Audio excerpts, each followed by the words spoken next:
हमारे लॉ में एक बहुत बड़ी चीज है ऑडी ऑल्ट्रम पार्टम, यानी कि no one should be condemned unheard. तो उसी के अकॉर्डिंगली उन्होंने अपना रिप्लाई यहाँ पे फाइल किया है। रिप्लाई मांगा गया था जब नोटिस हुआ था ये मैटर, आफ्टर नोटिस, यानी कि अब सुप्रीम कोर्ट जो है इस केस को डिटेल में सुनेगी। तो चार देखिए, डिफेमेशन की जो सबसे ज्यादा सजा होती है वो 2 साल तक की ही होती है, वैसे ही सजा उनको दी गई है। लेकिन उसके साथ साथ जो उनका लेजिस्लेचर, उनका जो पार्टिसिपेशन है एज अ मेंबर, उसको खारिज कर दिया गया है। तो वो हमारे प्रेसिडेंट में, लॉ में कहीं भी ऐसा देखा नहीं गया है। तो मुझे लगता है कि जो जस्टिस है वो सर्व होगी यहाँ पे सुप्रीम कोर्ट पे ही। तो डिफेमेशन, देखिए डिफेमेशन की सबसे ज्यादा सजा 2 साल की होती है, पर ये जो केस है खारिज हो जाता है, कई बार खारिज हो जाता है, खत्म हो जाता है, क्योंकि डिफेमेशन क्या है, हमारी सोसाइटी में एक बहुत बड़ा ग्रेविटी केस थे, यानी कि एज एन ऑफेंस इसको बहुत ही ग्रेव ऑफेंस की तरह नहीं देखा गया है। और जब से ये डिफेमेशन केस आया है तब से हमारे इंडियन केसेस में डिफेमेशन की कैटेगरी वाले जो केसेस हैं उनकी और ज़्यादा बढ़ोतरी हुई है। तो आई होप कि सेक्शन 499 पे एग्जैक्टली लिखा क्या है, डिफेमेशन होता क्या है, डिफेमेशन हुआ है कि नहीं हुआ है, और उनको कोई पर्सनल लॉस हुआ है कि नहीं हुआ है, ये सारी चीज़ को देखते हुए ही एक जो है रिजल्ट आएगा, जजमेंट आएगा। नमस्कार, आप सभी का स्वागत है। मैं हूं आपके साथ निधि उपाध्याय। राहुल गांधी केस में पूर्व विधायक पूर्णेश मोदी ने 31 जुलाई को एक बार फिर से सुप्रीम कोर्ट में अपना जवाब दे दिया है। सुप्रीम कोर्ट के जस्टिस ने यहां पे कहा था कि 10 दिन का समय है आपके पास, और उसी के जवाब को दाखिल करते हुए उन्होंने ये भी कहा है, 21 पन्नों का जवाब है और उसमें उन्होंने ये कहा है कि अब राहुल गांधी की जो सुनवाई है उसे खारिज कर दिया जाए। और इस पूरे मुद्दे पर बातचीत करने के लिए आज हमारे साथ सुप्रीम कोर्ट की वकील अमृता वर्मा हमारे साथ मौजूद है। मैम, क्या कुछ कहना चाहेंगी? राहुल गांधी डिफेमेशन केस चल रहा है और सूरत सेशन कोर्ट से ये जो केस था वो स्टार्ट हुआ, गुजरात हाई कोर्ट में भी उनको बेल नहीं मिली और अब यहाँ पूरा मुद्दा चल रहा है। अब पूर्णेश मोदी ने यहाँ पर आके ये कह दिया है कि राहुल गांधी की याचिका को खारिज कर दिया जाए, उनकी सुनवाई जो चल रही है वो ना सुना जाए। जी देखिए, हमारे लॉ में एक बहुत बड़ी चीज है ऑडी ऑल्ट्रम पार्टम, यानी कि no one should be condemned unheard. तो उसी के अकॉर्डिंगली उन्होंने अपना रिप्लाई यहाँ पे फाइल किया है। रिप्लाई मांगा गया था जब नोटिस हुआ था ये मैटर, आफ्टर नोटिस, यानी कि अब सुप्रीम कोर्ट जो है इस केस को डिटेल में सुनेगी। तो 4 तारीख को इसका जो नेक्स्ट ऑर्डर है वो आएगा, उसके लिए वेट करिए।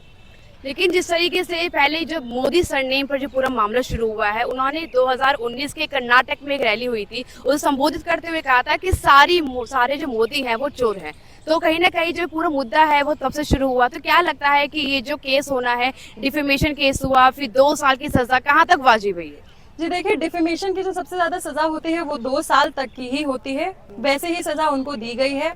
लेकिन उसके साथ साथ जो उनका लेजिस्लेचर, उनका जो पार्टिसिपेशन है एज अ मेंबर, उसको खारिज कर दिया गया है। तो वो हमारे प्रेसिडेंट में, लॉ में कहीं भी ऐसा देखा नहीं गया है। तो मुझे लगता है कि जो जस्टिस है वो सर्व होगी यहाँ पे सुप्रीम कोर्ट पे ही। तो डिफेमेशन केस क्या ये पहला ऐसा केस है डिफेमेशन का जिसमें कि 2 साल की सजा किसी भी एमपी एमएलए को हुई है?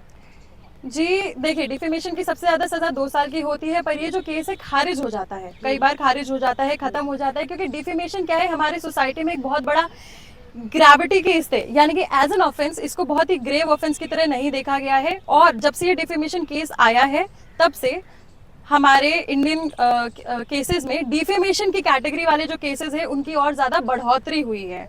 तो आई होप कि अब लोगों को ये पता चलेगा कि उनकी प्रॉपर्टी और उनकी लाइफ के साथ साथ अगर उनके नाम में भी कोई कुछ बोलेगा तो अब वो इसके लिए स्टैंड ले सकते हैं। लेकिन जिस तरीके से पहले जो मामला शुरू हुआ सूरत सेशन कोर्ट में, उन्होंने वहाँ पे कर दिया, मना कर दिया, फिर 2 साल की सजा बरकरार होते हुए गुजरात हाई कोर्ट ने भी ये पूरा फैसला सुनाया। तो क्या लगता है इसके पीछे कोई साजिश हो सकती है, कोई रणनीति किसी की? जी, साजिश और रणनीति हर एक केस के पीछे होती है, किसी की भी चीज़ के पीछे हो सकती है। उसके बारे में मैं अपना व्यू पॉइंट ना रखते हुए मैं ये बताना चाहूँगी कि अगर जस्टिस सर्व होगी तो साजिश, रणनीति, इन सब को ना देखते हुए इस चीज़ पे सर्व होगी कि सेक्शन 499 पे एग्जैक्टली लिखा क्या है, डिफेमेशन होता क्या है, डिफेमेशन हुआ है कि नहीं हुआ है, और उनको कोई पर्सनल लॉस हुआ है कि नहीं हुआ है। ये सारी चीज़ को देखते हुए ही एक जो है रिजल्ट आएगा, जजमेंट आएगा। अच्छा, लेकिन जिस तरीके से अब जो पूरा मामला है वो कहीं ना कहीं सुप्रीम कोर्ट आ चुका है, 31 जुलाई को पूर्णेश मोदी ने यहाँ पे जवाब दाखिल कर दिया है। इसके साथ उन्होंने ये भी कहा कि कहीं ना कहीं जब राहुल गांधी अपने व्यवहारिक तौर पर ये मान चुके हैं कि हाँ उन्होंने गलती की है। जी देखिए, व्यवहारिक तौर पर अगर उन्होंने मान लिया है तो उसका इफेक्ट जो है वो केसेस पे कुछ फर्क नहीं पड़ेगा। जी हाँ, पूर्णेश मोदी जी जो हैं वो कंप्लेनेंट है, उन्होंने अपना जो है से रखा है और बिल्कुल हो सकता है कि उनकी कम्युनिटी को मोदी नाम पे बहुत ज़्यादा इफेक्ट हुआ हो, पर जो है जो केसेस हैं वो अकॉर्डिंगली डील किए जाएंगे यहाँ पे सुप्रीम कोर्ट में और उनके अकॉर्डिंगली देखा जाएगा। एज अ पर्सनल इफेक्ट कुछ हुआ हो तो उसे ना देखते हुए ये देखा जाएगा कि मोदी नाम पे क्या इफेक्ट हुआ है राहुल गांधी जी के बोलने से। तो लगातार जब पूर्णेश मोदी ने कहा कि सारे मोदी जो है ये लगातार राहुल गांधी की ओर से जब बयान आया, उन्होंने कहा कि ये कहीं ना कहीं मोदी समाज का अपमान किया गया है, ओबीसी समाज का अपमान किया गया है। जिन से हुआ है, देखिए कभी भी क्राइम का ना ये नहीं देखा जाता कि हुआ क्या है, हमेशा ये देखा जाता है कि पीछे इंटेंशन क्या है। तो जो जजेस, देखिए इफेक्ट तो हमें पता है पूरी सोसाइटी में क्या हुआ है, पर जो इंटेंशन है वो जजेस के देखने का काम है। तो जजेस जो है वो प्रॉपर देखेंगे कि इनका इंटेंट था मोदी नाम को खराब करने का या नहीं था, उसको देखते हुए जो है जजमेंट आएगा।